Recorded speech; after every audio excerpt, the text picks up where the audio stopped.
delighted to have our next guest with us because I had the pleasure of meeting her at a press event, and her story moved me as a parent, as a fellow parent. Some really cool things going on, of course, with tech and with kids. And when she said, you know, babies are more than just full of poop, they're full of data. That got my attention, and for that reason alone, I wanted to invite the Senior VP for Digital Technology Leader with Philips on the program, Liat Ben-Zur. Liat, welcome into Tomorrow. How are you? Thank you, Dave. It's a pleasure to be here. Great. I can honestly say in our 22 years, I don't think I've ever introduced someone with the word poop before I said who you are, so I hope you're not offended. Oh, it's an honor. It's an honor. I love being the first. Very good, yeah. Very good.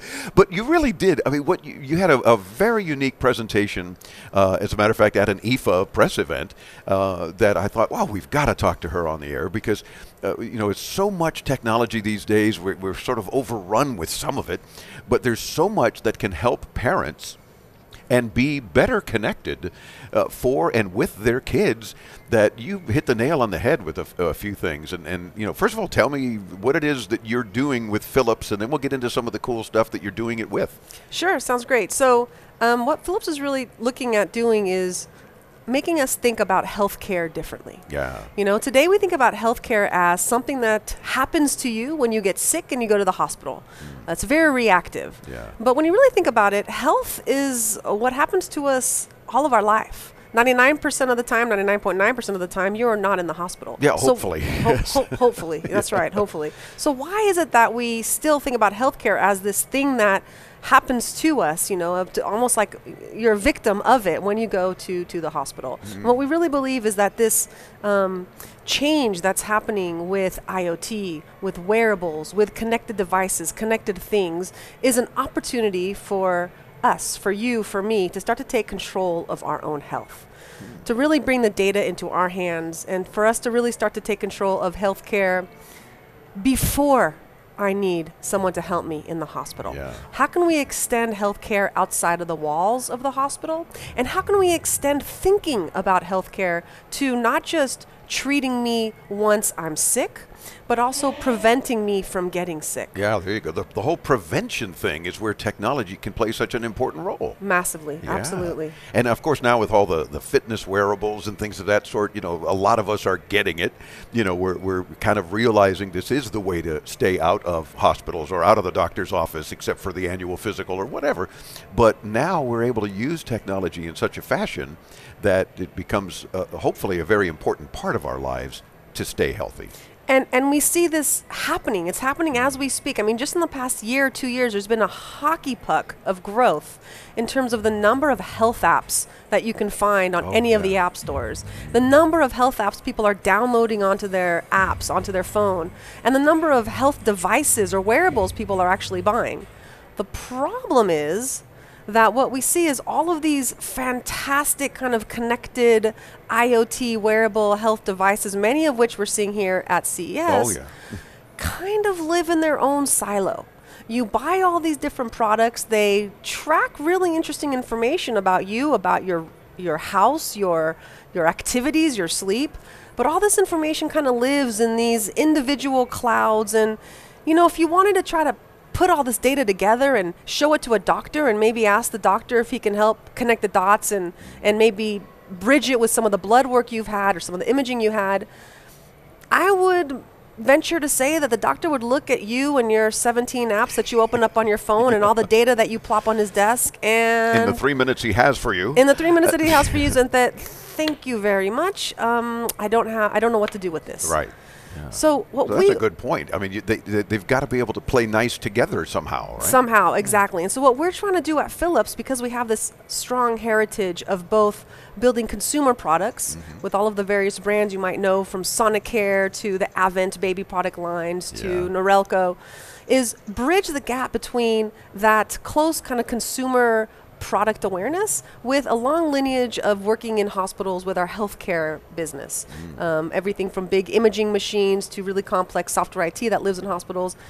it's a very regulated world. So in order to build software, in order to collect data that doctors and hospital systems will accept, you have to do things differently. You have to think about how to make everything meet the regulated constraints of the medical world, from HIPAA compliance to unique data residency, privacy issues. And what we're trying to do is we're trying to build these types of cool wearable future solutions, IoT solutions in such a way that you can connect the dots. Good, where we can because bring all of them these have their sets of challenges, especially you mentioned HIPAA and all those kind of things. But being able to communicate and tie them in nicely to say, here's a report, here's a good, clear picture of all these kinds of things. And leave it to Philips to be able to do that, because others aren't. I mean, it's like, well, my product and my app and then my wearable and then oh, please, like you said, it's impossible. So that's exciting. I mean, it's got to get you pumped to know that you're actually keeping this information in such a manner that people are able to finally get the goods, whether it be to their healthcare provider or otherwise. It's like, look at this, and I'm not sick because I'm watching things. I'm keeping an eye better. Absolutely. You know, for me, it's a personal journey. It's a passion that I have because of my own experiences with the healthcare system. A couple of years ago, we had our second child, and he was born over 3.5 months premature. Oh. So we spent a good 3 months living in the NICU every single day. Yeah. And while we were in the NICU, you know, our son Neonatal was intensive care unit, in Yes. case somebody goes, Nick, what? You know, who's Nick? No, Thank that's what that is. Only because Chris's son was born a bit premature as well, and we spent a lot of time in the NICU. We can relate more than I thought. There you go. So this is awesome, but go ahead. While we were in the NICU, every single day he had tests taken, blood work poor thing. taken, you know, brain scans, lung scans, and every single day the doctors would kind of huddle in the morning, share all the information, assess the progress or problems that they found in the latest scans, create a plan that they would share with us, and it was just like clockwork. He was monitored all the time, he was discussed, he was watched, and then one day, they suddenly say, you know what, he's ready. He's healthy enough, he's ready. It was a blessing. They put him in our arms and they told us to go home. And while on the one hand that was just an incredible moment in time, on the other hand, I could not have been more scared. Of course. You know, I don't have these machines to hook him up to. What do you mean I'm not going to be able to have someone do scans on him every day, and how does this work? So in a state of just utter fear, you know, and confusion, we got home and downloaded every single app we could find that allows a parent to track their baby. That's 17 different apps that we were tracking everything. When he cried, when he pooped, when he peed, when he slept, and our goal was to share this information with our doctors and use that to kind of start to connect the dots between problems that he continued to have for the following year. With what was happening at home. And, you know, to my disappointment, every time we went to a doctor, and by the way, once we left that NICU, he had lots of specialists. They kept asking the same questions again and again. And we tried to bring all this data to them. They didn't know what to do with the data. They never. That's discouraging anyway, right? You think, wait a minute, you're the medical health professionals. What do you mean you don't know what to do with the data? Well, this is all helpful, we think, but now what? It's now like, what? oh my gosh. So I'm really passionate about the type of stuff that we're doing. One of the things that we announced here at CES is the first medical grade baby app to hit the market called YouGrow, which is driven with our Philips Avent baby product line. It talks to all kinds of different connected devices, from connected baby monitors to connected lights to allow you to optimize the lighting to really improve breastfeeding. One of the things that we've studied is that one of the biggest challenges people have is actually breastfeeding. And if you create an ambiance that can reduce the stress, you can really help with breastfeeding, and lighting can play a big role in that. Yeah. To connected baby bottles and anything that can really help. Whoa. Connected baby bottles. I got to stop you there. What is it connected to? Yeah. I mean, does it measure amounts that they've consumed, or all of the above? Yes. What does it do? What we have is a connected baby bottle sleeve that you can put a baby bottle in, and it can actually measure the amount of food that you're feeding, the weight of the food before and after, how fast you're feeding it, the temperature of the food that you're feeding it.